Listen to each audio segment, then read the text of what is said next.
Well, hello and welcome to this week's episode of the Political State Podcast from the Oklahoman. I'm Ben Felder here in the Oklahoman's downtown podcast studio. And joining me for this week's episode is Oklahoma Governor Kevin Stitt. Governor, thanks so much for your time. Appreciate it. Oh, it's great to be here in studio with you, Ben, and good to see everybody here at the Oklahoman. Yeah, well, appreciate your time. Kind of a big week for your administration. Yesterday, on Wednesday, you signed into law the agency restructuring bills that give you the ability to hire the directors. Kind of restructured the boards, and this was something you talked a lot about on the campaign trail. This kind of need for the governor to have more control and ability to shape how the state agencies were working. And how does this change the trajectory of your administration? How important was yesterday's actions to get done what you plan to get done as governor? Well, like you said, we talked about this on the campaign trail from the very beginning, and I think it makes sense to most Oklahomans. It certainly makes sense to me coming from the business world that if we're going to deliver results, if you're going to hold the governor accountable to deliver results and make sure that we run effective and efficient government, then we've got to be able to hire the right people, hold them accountable, deliver results, maybe change directions when we need to. And this just gives us that ability to do that. And so if everything was working perfectly and we were in the top 10 already, I would say things were working fine. But we all know as Oklahomans that we can do a lot better. That was what I campaigned on. That's why Oklahomans selected me and elected me as governor.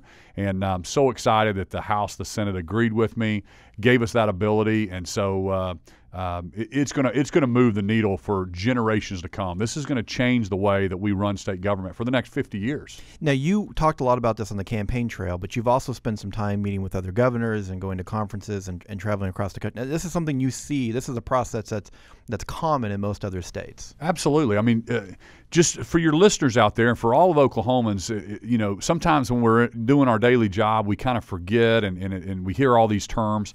But basically, the executive branch is supposed to be running, Department of Transportation, and we're supposed to be running the healthcare system.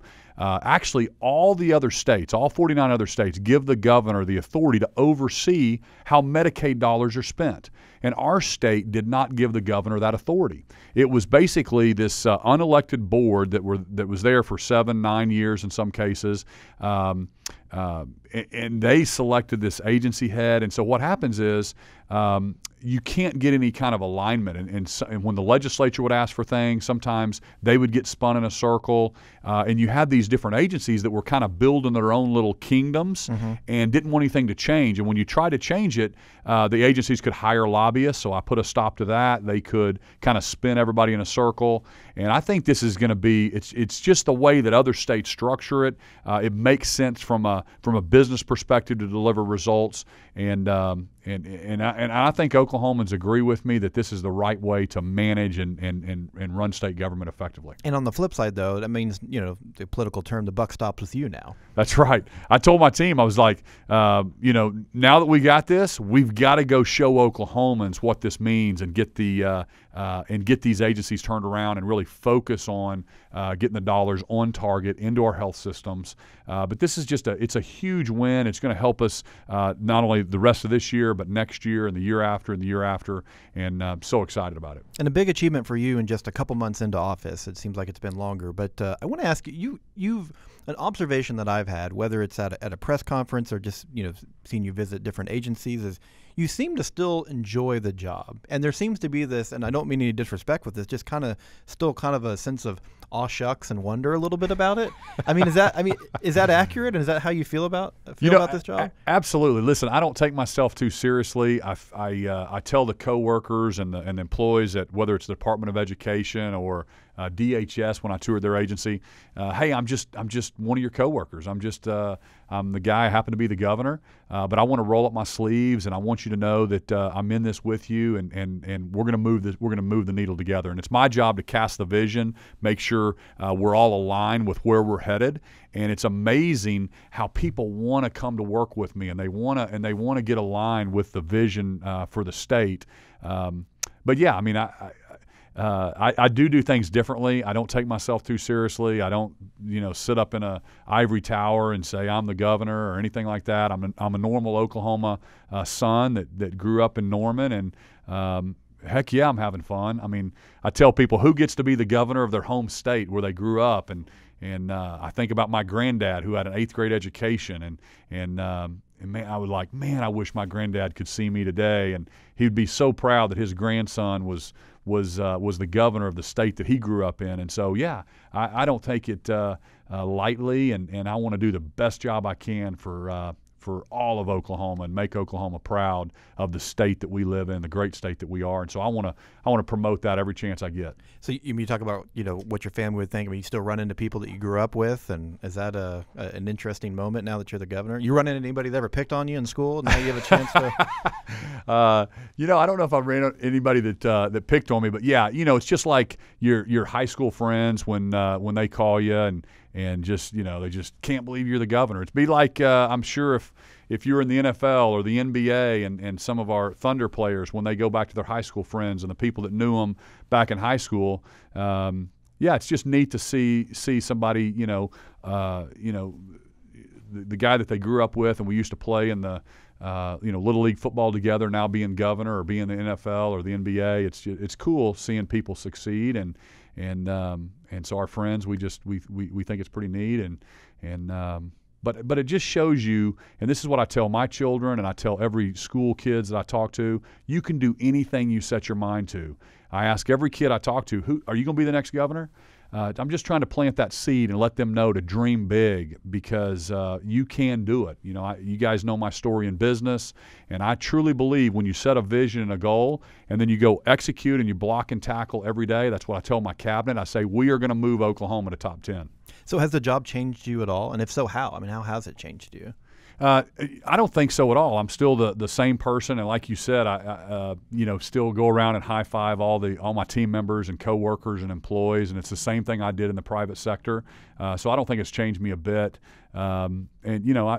In the private sector, I was the CEO of a 1,200-person company, and so I loved hanging out with my employees then and my team members and just kind of leading the way. I believe that the leader needs to charge the hill in front of them, and I tell people I'll never ask them to do anything that I'm not willing to do. I'm always going to be out in front leading and outworking everybody and showing the way. I don't tell you what to do. I really want to lead and walk it out. So you talked about wanting to bring those business principles to the governor's office. Your critics would say, hey, government's not a business. You're going to learn real quick that you can't do it that way. What have you learned? Are you still optimistic in being able to bring your experience, those business principles, to the governor's office just a couple months in? Oh, 100%. I mean, first off, it's about hiring the right people and putting a strategy together. And so, when we put our cabinet together, I hired a COO, a chief operating officer. This guy, John Budd, he is fantastic. He runs my cabinet. And then I have other business leaders coming into the cabinet. And then they have to really define success. They've got to get into those agencies, because there's about 25 agencies that report to every one of my cabinet members. My cabinet guys and ladies, they've gone and met with all 25 agencies that report to them. It's the first time that these agencies have been met with. And they're all sitting around the table, whether it's commerce or it's tourism or it's public safety. These agencies, they're all focused on that. And they're just amazed. There's great people in state government. They just have not had a direction and a vision. They haven't had somebody helping them, knowing how they align with the governor's vision. And that's the most critical thing I can do. This is not magic. This is blocking and tackling, setting a vision, setting a goal, and then executing on it. And that's what you see. I invite you to come to our cabinet meetings and see those things going on. And I can't wait to share with you on how we're executing on those goals. I want to take you up on that and sit in on a cabinet meeting.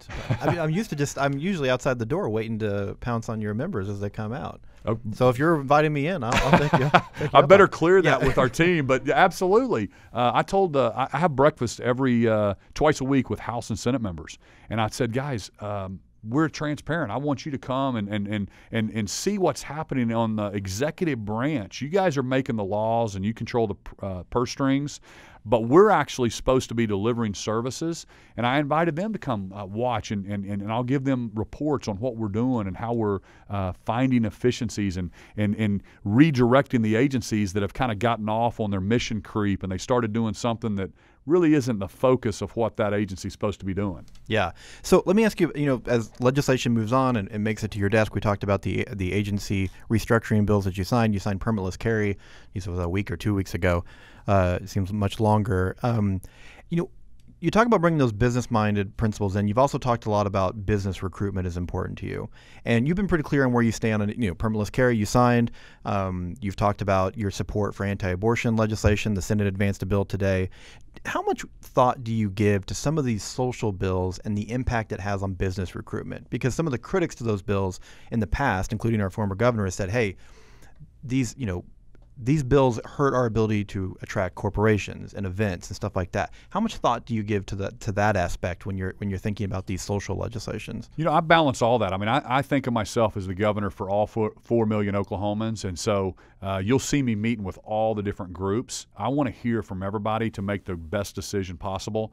That's why, I believe in the Second Amendment and our constitutional right, so I wanted to sign that, but I was also listening to the business community, the NBA, private property rights, listening to their concerns, and so then telling the legislature, hey, let's put in here the protections for businesses because they have rights as well to say you can't carry on my property. So that's what I thought was a great balance, and I think we hit it perfectly with this piece of legislation. We're the 15th state that has this permitless carry bill. Mm-hmm. And I tell people, Bernie Sanders' Vermont has this same bill. And most of the time we think of that as an extremely liberal state. So we're not going to have the Wild West here. This is a constitutional right. It allows people that says, hey, I should not have to go pay a fee to have my constitutional right.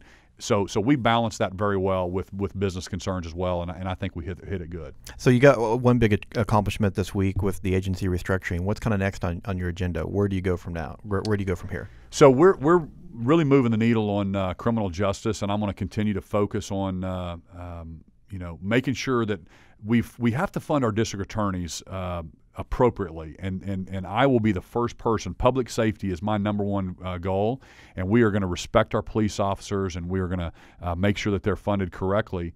At the same sense, I want to fund the district attorneys without fines, fees, and court costs. I want that to come through the legislature. So that's a piece of legislation I'm going to push forward. Education, something we have got to make sure that we can get the best teachers in our classrooms, because the magic happens between a teacher and a student in the classroom. So I've got recruiting methods going for teachers. I've got a new pay raise going for teachers. So that's important. And then digital transformation. There's some cases we have not thought about how we digitize our services, how we deliver services for Oklahomans. It's the same way it's been since 1980. And so I put a Secretary of Digital Transformation on the cabinet, David Ostro. He is fantastic to really think through how we can be more efficient, how we can utilize technology to deliver services. And so that's a huge focus of mine. You talk about the teacher pay raise part. Education funding is something that's being discussed in the legislature right now. Your budget included the teacher pay raise, didn't include a significant amount for the classroom. You do want to put a lot of money to savings. That seems to be where a lot of discussions are happening in the legislature right now. They may not be as excited about putting away as much money into savings as you. How much wiggle room is there for you on the rainy day fund? And would you be open to seeing more money go into classrooms at the expense of the state savings account? We certainly want more money to go into the classroom, and so I've told the Senate and the House, hey, let me know how we can make sure it gets to the classroom, because just throwing money into the funding formula sometimes doesn't make it down to the classroom. So I'm very cautious to make sure we do that. But the other thing is, there's this stabilization fund that was passed to protect the fluctuations from the up and down of the oil and gas industry. So there's a 5-year average. And I know we're getting into the weeds a little bit, but it's very important that we realize that next year, if everything stays the same, production stays the same, price of oil stays the same, we're going to have about $400 million less in revenue because of some forced savings that happens in this stabilization. And so I want to be very careful about raising the watermark in spending and increasing this the mandatory expenses or ongoing expenses higher than what's going to happen next year. And remember, we want to increase, but I also have to get my arms around how we're spending that money, and that's what Oklahoman's hired me for. So that's why across the board I'm holding a lot of agencies flat from last year. But they're still getting flat. It sounds like almost a bad term. Oh, my gosh, they're not getting a raise. But these agencies are getting $80 million, $100 million, $200 million. They're being held flat, which is still a lot of money that they're getting to run their services. And you've said, talking about the budgets holding flat. I mean, you've talked about next year when when the directors are yours, that you expect these agencies to ask for less money or not additional money. The directors often kind of use their platform to kind of push an agenda for right or wrong, ask for a budget that they know they may not get, but as a way to draw attention to what they feel like are the most important issues facing their agency. But now the director's agenda is your agenda now, right? That's exactly right. I mean, these agency heads, they'll come and they play these games, and the frustrating thing for the legislature, and they've told me this, and now that I've been in there, is you just see numbers on the paper. This agency asked for $100 million. This agency asked for $500 million. This agency asked for $40 million. They're just numbers on a sheet of paper. I don't have any confidence to know that if we give them $100 million, you want to give them what they need, but you want to know what's the outcome, what's the return on this investment. So next year, you're going to see, here's what we need to actually run our agency if everything's equal, and it's going to be less than it was this year. And then if you invest in this technology or this outcome, here's going to be the outcome. So there's going to be a return on this investment, and I've told the legislature it's going to be a different world on these agencies that we are overseeing and working more closely with, because there's an alignment then. There's an accountability that hasn't been there. Yeah. Well, really appreciate your time today. I know you've got a busy schedule, so last question here for you. And that is, a little more than 2 months in office. I'm curious, what's been the biggest, I don't say lesson learned, but what's something that you didn't expect, that maybe you thought it was going to be one way, but it was different for you? I mean, because you never know until you're actually in the job. I mean, you can kind of theorize and talk to people who've been there before, but what's been the biggest difference or biggest challenge that you found the first couple months as governor? First thing is, number one, is how much fun I'm having. I'm having a lot of fun. You didn't expect to have this much fun? I did not expect it to be this much fun. Secondly, the buck stops with me. So it just gives you a lot more it gives you just a lot more weight on your shoulders that, hey, I've got to deliver results for my state. So that's something. The third thing is, I heard how dysfunctional the House, the Senate was, and for the last couple of years, and how problematic everything was, and how nobody got along. And I'm finding it different, because I'm bringing people together. I'm not treating them any differently. I'm going and hanging out in the halls. I'm building relationships with them. So I'm finding it much more collegial than I thought it was going to be, and with the House, the Senate, and that's why you see these press conferences that I guess are unheard of. People are telling me we've really moved the needle, more than most, and I've got the House, the Speaker of the House on one side, and the President pro tem. This is stuff that I've dreamed about and talked about on the campaign trail. It doesn't have to be partisan. It doesn't have to be House versus Senate versus governor's office. We're all Oklahomans. And that's why I'm trying to bring the Democrats together, and they feel like they're playing partisan politics. Every one of them voted against my bill. And I called them, and I said, what's going on? Because I had them over to the governor's mansion for breakfast. And they said, well, sir, we're the opposition party. And I'm like, what's that mean? And they go, well, we just got to oppose what you're doing. And I'm like, well, why? Let's not play Washington, D.C. We're all Oklahomans. If you think that what was happening was working, then I'm all ears. Let me know how you think we were managing the agencies. But Oklahomans know it wasn't working. That's why they put me in office. And I said, so for you just to vote against me because you're the opposition party is very frustrating. I don't think Oklahomans appreciate that. So we have got to come together. But I found it much more collegial than I thought it was going to be. Well, but you think you've had an impact in that, though. I absolutely do. Yeah, I just think the way I treat people, like I want to be treated, and I'm not coming in saying, "Hey, here's the new sheriff in town." I'm just going, "Hey, I'm one of your colleagues. Let's get this done together. Let's roll up our sleeves." It's what the people in Guyman want. It's what the people in Edmond want, and Norman, and Moore, and Jinx, Oklahoma, and Broken Arrow. And I tell them all the time, the people back in taking their kids to soccer practice in Lawton, Oklahoma, they don't care about the House and the Senate or the governor's office. They just know we're their elected officials. Go move the needle and get it done. And so I think that's the kind of attitude I'm bringing that's different to because I'm not a politician. I've never, been in this office, so I'm coming at this from a whole new perspective, and I think it's getting contagious with the other members, and they're just saying, yeah, we can do it. We can move the needle. Yeah. Well, Governor Stitt, thanks so much for your time and coming on the show this week. Oh, love it. Thank you so much, Ben. Well, that's going to do it for this week's episode of the Political State Podcast. You can find this and each and every episode on your favorite podcast app, also at newsok.com. For the Oklahoman, I'm Ben Felder. We'll see you for another episode next week.